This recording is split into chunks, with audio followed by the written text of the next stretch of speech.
This week, we are taking a leap into the grim darkness of the far-flung future and tackling an army project that I've been meaning to start for a little while now. I was very lucky, and whilst perusing the Facebook Marketplace quite a few weeks ago, I managed to stumble upon a guy who was giving away some Scorpet destroyers and a Necron Overlord completely for free. So I messaged a guy to say, hey, are they still available? He said, yep, and then he sent them all the way over to me, so I really appreciate it. So thank you so much for sending these over. I'm definitely going to do these models justice and try some really cool effects on them in this week's video. Now today I'm specifically going to be showing you how I painted the Necron Overlord and created some really cool 3D lightning effects using some random scrapyard stuff that I just found around in my bits boxes and toolkits. Now, I've never actually tried doing this effect before, so I think that I would bring you guys along at home and kind of explore it as I kind of test the waters and see what we can do with it. Now, before we get into it, if you are new here, don't forget to subscribe to join the amazing hobby hero community. And if you do indeed enjoy the video, make sure to drop a like to show your support. Now, without further ado, let's jump straight into it. First things first, we obviously have to get the model assembled, and it's such a simple process. Basically, all we're going to do is clip everything from the sprue, clean it up, and then get it ready and prepped for all the effects that we're going to be doing later on. The only problem with this is I didn't actually have any instructions. And although I thought it was going to be very easy, I unfortunately ran into a little bit of trouble. For the most part, I managed to assemble the majority of the model with absolutely little to no hassle. But the problems came when I tried assembling the main torso.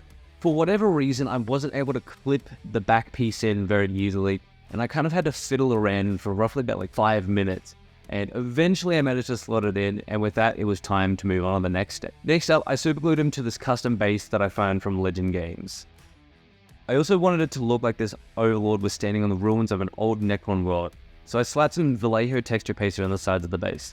This gave it a nice grungy look, like the world had been sort of neglected and lost for quite a few millennia, and this guy is rising out of his tomb to greet the new world. Now it's on to the fun part, creating the awesome 3D lightning effects that we'll be painting later on. Now I ended up just making these out of some loose hobby wire that I found in my bits box. To get the ball rolling, I started by drilling 2 holes, one in the gun and one in the base. I could see his Gauss thing kind of throwing lightning everywhere, so I figured that having it shoot out of that point would be the best and sort of most logical place to start that effect. These 2 holes will also act as our anchor points for the lightning to make sure that we've got a nice solid connection point, and they give us a good guide on how long we're going to have to cut our wire next. When doing this, you do want to make sure that you cut the length of wire slightly bigger than what your holes are. We are going to be twisting and turning this later on, which will shorten it, so just make sure to keep that in mind when you're trying to do this at home. Now, I'm going to be honest, when I was doing this, there wasn't quite a real plan that I had. I more or less just cut the lengths of wires, and with a bit of trial and error, I managed to use my pliers and some tweezers of all things to bend the rod into shape. Now, this stuff is definitely not built for modeling. I think it's just tie wire for gardening. So I would definitely recommend getting something that's maybe a little less thick and a little less rigid. I found that when I was trying to bend very sharp curves that I wanted, I wasn't able to, as the wire more or less just curved on everything and didn't create a sharp point. Now, after playing around with this for a little while and gluing a little bit of extra pieces here and there, it left me with something looking a little like this. Now, overall, I'm pretty happy with how this effect has turned out so far, and being the first time that I've done it, it was a bit of a trial and error kind of situation. I wanted to make sure that I had the general lightning forms there and created something that looked pretty neat first and foremost, but going forwards, we can definitely improve this if we do it again. With all that done and dusted, it was time to jump into painting this guy. And starting from a black primed model, I ended up firing on my airbrush and using some Vallejo metal color silver, I went over in a very heavy zenithal over the entire model. Now, you don't have to be too fussy with this. You can also use a paintbrush to achieve the exact same effect, but I'm running on time here, so I need to make sure that I get this done as fast as possible. And the airbrush makes that much, much easier. Highlighting the model with the airbrush on the top gives us a slight zenithal effect. We're going to have the nice bright silver on the top, but also keep some of those deeper shadows, and it saves a little bit of time doing the massive shader down the track. Jumping back over to my hobby desk, it's now time to paint up the army colors. For this, I wasn't quite sure what I wanted to do, besides painting something that was either blue or like a nice turquoise. Basically any color that I haven't painted before. I currently own a World Eaters army and an Ultramarines army, so red and blue are definitely off the table and I don't want to paint those. I want to really challenge myself by doing something slightly different than what I'm used to. To get the ball rolling, I started with some Scale 75 Despair Green.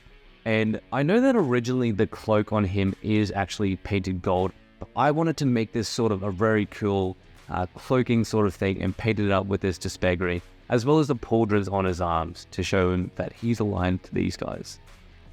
Now, the only problem that I found with the Despair Green is that it was very, very watery.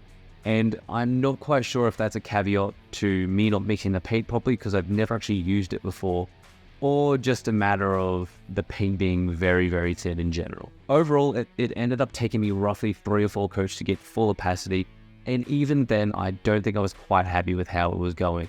But I guess he's been in a tomb world for quite a few millennia, so he's probably going to come out not looking his best. Now, being the chaotic painter that I am, I decided to shade the entire model, as well as pick out any black details using a black paint of your choice.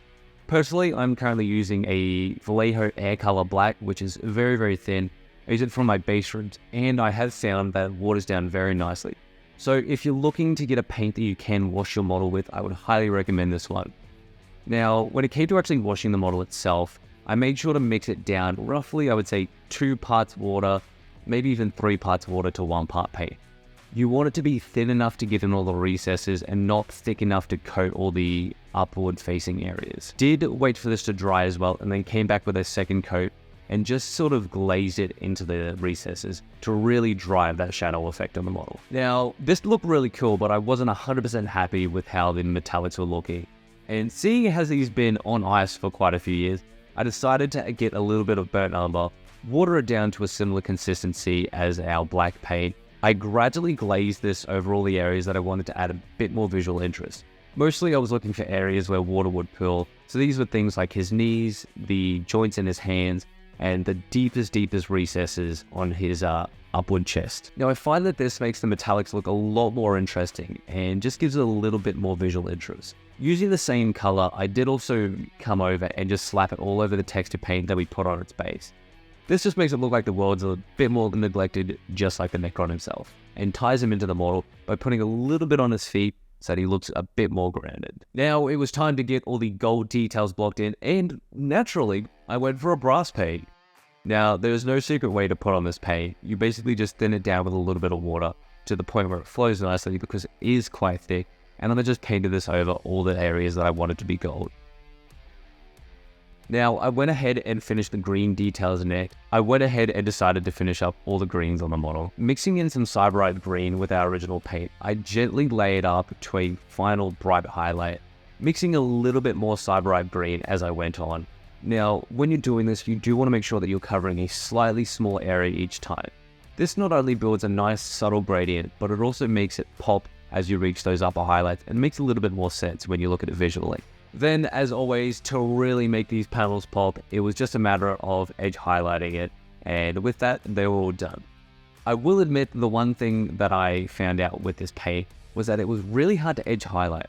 For whatever reason, my Cyberite green is very watery, so you might have a similar experience when you were trying to edge highlight with a similar color. Now, this is the part that I have been so excited to do. It's time to jump on and start painting the lightning effects. And for all of this, basically what I did was I came in with a gray paint naturally. It's very easy to think that if we're gonna go into a highlight and a glow color, we want to use something like a white. But white does not cover very consistently. I found that in my experience, if you put a gray paint like this gray from Vallejo, it's much easier to come in with a white paint over the top. And I found that doing this allows me to do maybe 1 or 2 layers instead of doing 10 or 15 to really get that white nice and bright. Now, using my Liquitex white, I went over all the gray areas that we had just painted. And with that, it was time to jump back over the airbrush and get these glow effects going. Now with this, I went over the model and basically went over anything that would glow, such as the runes or the connection points where the lightning are. This is most likely where the heat's going to be the most intense, and therefore it's going to emit quite a lot of light. Now after doing that, I chucked some Tesseract glow in my airbrush and gently went over all those same points that we just did.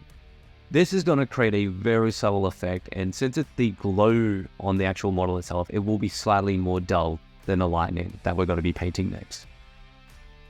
Jumping back over to the hobby desk, it was time to slap the Tesseract Glow on with a paintbrush.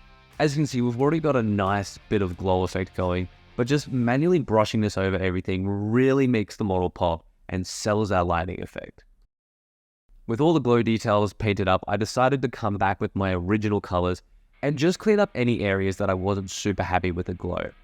I find that doing this and blanking out certain areas really helps to sell the model and makes it look like it's not oversaturated by any of that glow effect. Finally, it was just time to add the black base rim on that, and that was the model complete. Before I jump into the final showcase, I do just want to say thank you to everyone for getting this far in the video, and I really appreciate the support that the community has been showing in the past couple weeks. It has been a little bit quiet, so thank you so much for coming to watch this video. And if you are new here, don't forget to subscribe. I would love to see plenty of new hobby heroes join the community. And if you did indeed enjoy this video, make sure to leave a like on it. If you want me to do some more painting style videos, or if there's a certain thing like an army or technique that you want me to show, make sure to leave a comment down below. All of these things go a very long way in supporting the channel and keeping videos coming to you. So I appreciate every single one of you and everything that they do. So without further ado, thank you to everyone for watching this far. It's time for the final showcase, so happy hobbying everyone. I'll catch you later. Bye.